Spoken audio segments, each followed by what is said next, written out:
Stand up comedian Munawar Faruqui को भारत की सर्वोच्च अदालत से एड इंटरिम बेल के बाद एडवर्ड एंथनी और प्रखर व्यास को भी इंदौर हाई कोर्ट से एड इंटरिम बेल मिल गई है।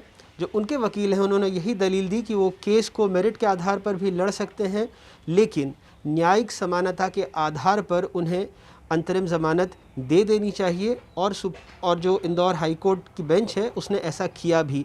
अब इस मामले को आखिरी सुनवाई के लिए या आगे की सुनवाई के लिए 6 हफ्ते बाद का वक्त दिया है और शायद तब तक भारत की सर्वोच्च अदालत इस मामले में अपना फ़ैसला भी सुना दे।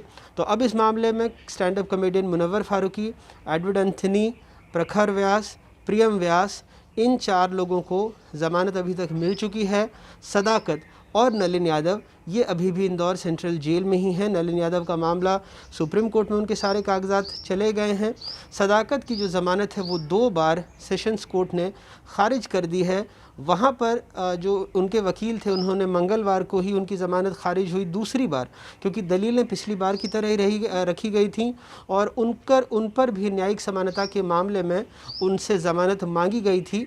लेकिन कोर्ट ने कहा था कि दोनों का मामला अलग अलग है, दोनों पर धाराएं अलग अलग हैं, इसलिए न्यायिक समानता का आधार यहाँ फिट नहीं बैठता है।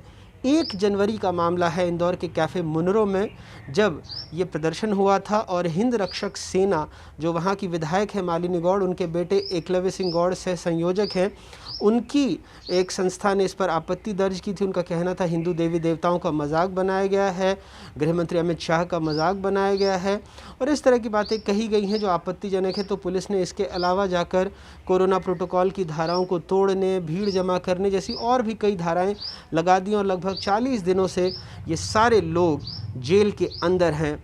कई हस्तियां हैं ऐसी अभी देश की और कई बड़ी हस्तियां हैं जिन्होंने एक याचिका दी है और कहा है कि ये सारे आरोप इन लोगों से हटाए जाने चाहिए। वहीं जो विरोध कर रहे हैं ज़मानत का, उनका ये कहना है कि कोई हक नहीं बनता है। इसके पहले अदालत ने भी ये बात रखी थी कि कोई किसी की धार्मिक भावनाओं के साथ छेड़छाड़ करे, उसका मजाक बनाए। अब सबकी निगाहें देश की सर्वोच्च अदालत की तरफ भी हैं, क्योंकि इस मामले में भी ये देखा गया है जिस तरह से नाटकीय रही है मुनव्वर की ही रिहाई, तो कहीं ना कहीं ये बात भी उठ रही थी कि चूंकि भले ही शुरुआत इसकी सियासी या सांप्रदायिक बातों से हुई हो, लेकिन कहीं ना कहीं न्यायिक सुधार और एक जो जेल सुधार है उसकी तरफ भी जो लगातार बातें होती रही हैं, क्या उसकी तरफ भी ये केस अपने कदम बढ़ाएगा।